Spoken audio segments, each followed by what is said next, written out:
Hello, everybody, and welcome to my podcast. What are the pros and cons of social media influencing? Episode 1, Growing Up Online, The Real Story. What's up, everyone?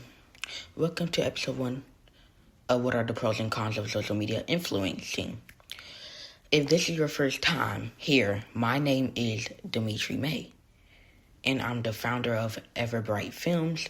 This podcast is connected to my upcoming documentary series. But this right here, this is podcast. Podcast is where I speak freely, honestly, and in my own words. This episode is about growing up online. Not the glamorized version, not the highlighted reels, the real experience. Especially when you start young. Why this podcast exists, you may ask. A lot of people talk about social media influencing like it's either the best thing ever on earth, or the worst thing ever. But the truth is, it's both. I've been on social media and YouTube since I was a kid. And when you start that young, you don't really understand what you're signing up for. You're just knowing you're creating. You like attention, you like to be heard, but what nobody really explains is what happens after that camera turns off. That's why this podcast exists. My personal story. I didn't grow up with social media on this side of my life. It was the main part of it. Filming, editing, posting, thinking about views, thinking about comments, thinking about what people will say, thinking about what to post next.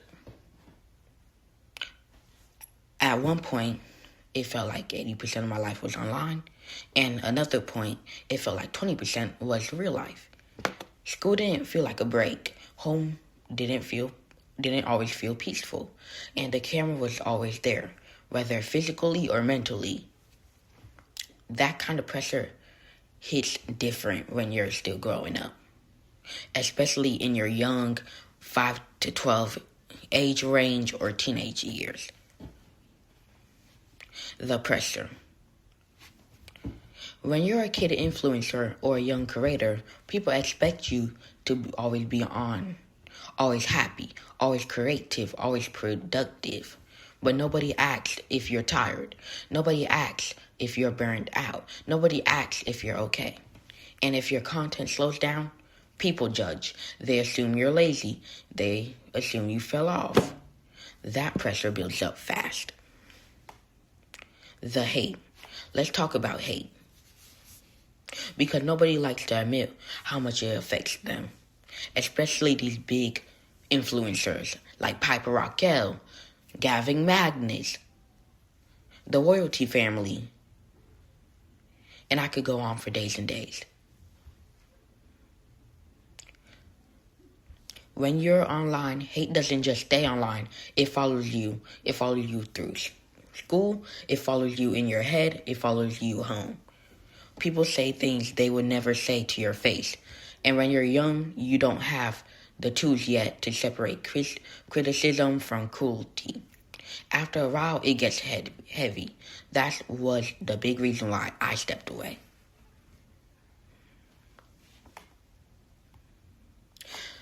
And yeah, being a kid influencer in your head and to other people can feel great. It can make your life feel amazing. I got all this money. But what people don't know behind the scenes is they don't constantly get all this money.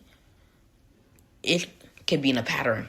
One day the money could be all the way up. The next day it could be all the way down. One day the views could be all the way up. I'm talking about 35, 50 million views. The next day, you're barely crossing 1,000 views.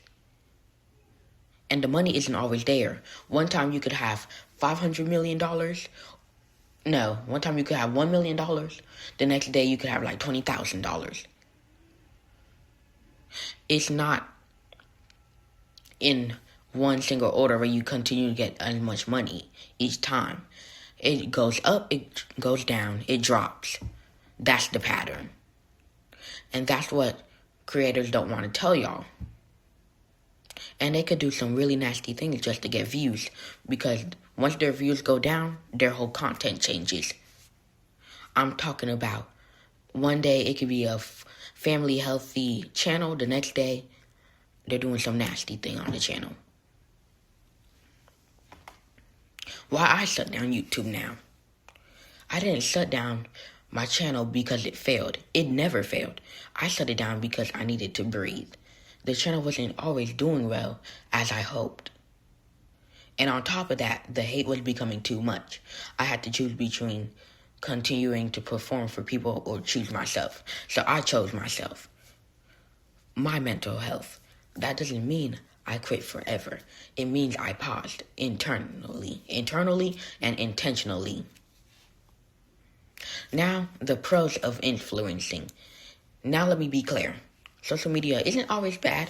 There are real pros. Creativity, confidence, skills, opportunities, learning how to express yourself clearly, and learning how to express yourself early. I wouldn't be who I am today without creating, and I don't regret starting young, but the pros only matter if you're mentally okay. The cons of influencing. The cons are very real too. Burnout, loss of privacy, pressure to perform great, hate, toxic environments, feeling like your worth is tied to numbers. When you're a kid, that can mess with your identity. If nobody protects you from it, that's why this conversation matters. And this whole season will cover what this season will cover. This season is going to break everything down. The mental side, the pressure, the burnout, the expectations, the recovery, and what happens after stepping back. This podcast is about awareness, especially for kids, parents, and creators who didn't hear these stories enough.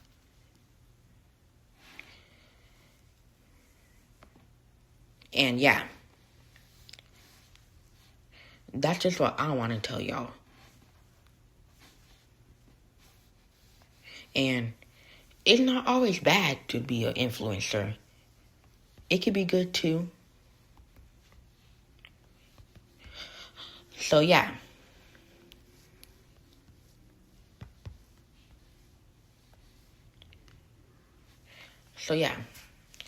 That's what I want to talk about. Now, the identity problem. One thing people don't talk about enough is identity.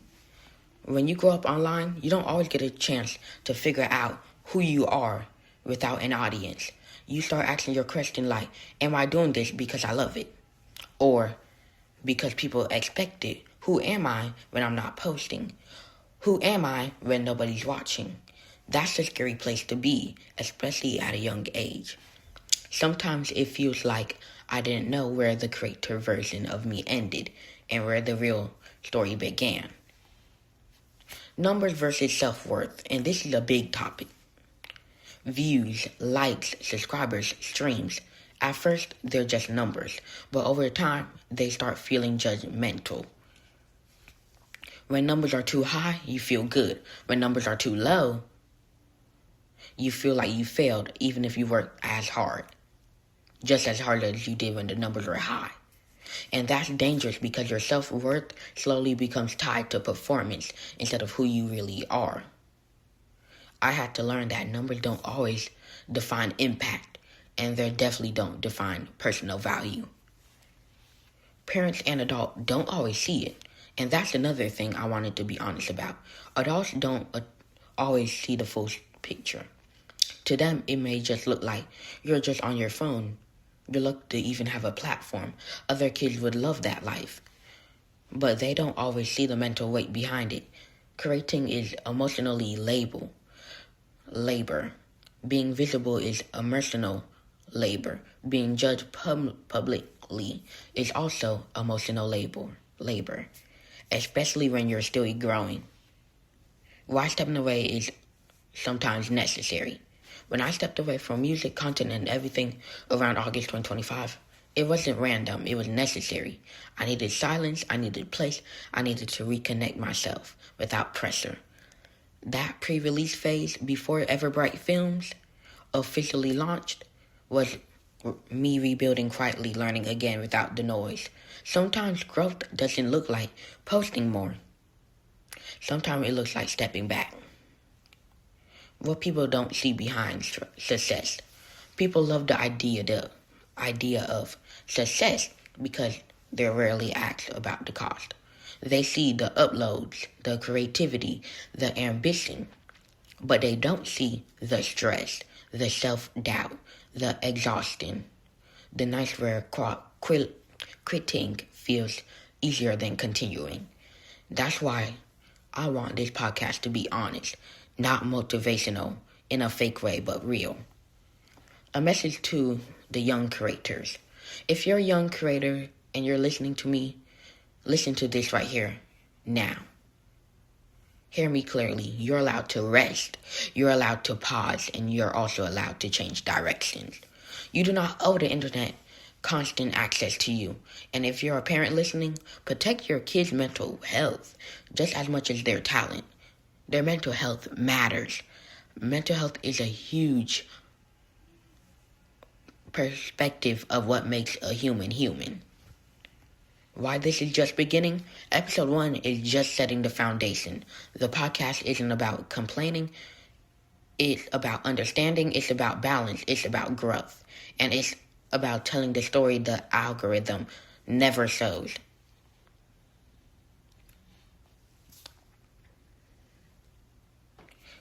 And yeah.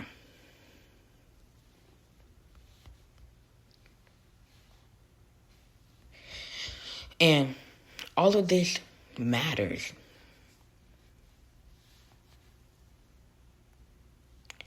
Just, you matter. Hear me now when I say this. You matter off camera as much as you do on camera. Now we're coming into the closing section. Before I end this episode, I just want to say this. If you made it all the way here, thank you. That really means more than you probably think. This podcast isn't about pretending everything is perfect. It's about telling truth. Even when it's uncomfortable. Even when it's quiet. Even when it doesn't fit into the highlighted reel. Episode 1 was just the beginning. Not just of this podcast, but of understanding why I do what I do. And why I had to step back before stepping forward again. In the next episode, I'm going to dive deeper. We'll talk about the pressure, expectations, and what it feels like to grow up creating online. The parts people don't post about. If this episode connected with you in any way, make sure you follow or subscribe wherever you're listening. New episode will be coming out bi-weekly, starting the week after next week. And if you know someone who needs to hear this, a creator, a parent, or anyone trying to find their balance, send them this episode to them. Thank you for listening. Thank you for giving me your time. This has been What Are the Pros and Cons of Social Media Influencing? Episode 1, Season 1. And I'll see you in the next episode.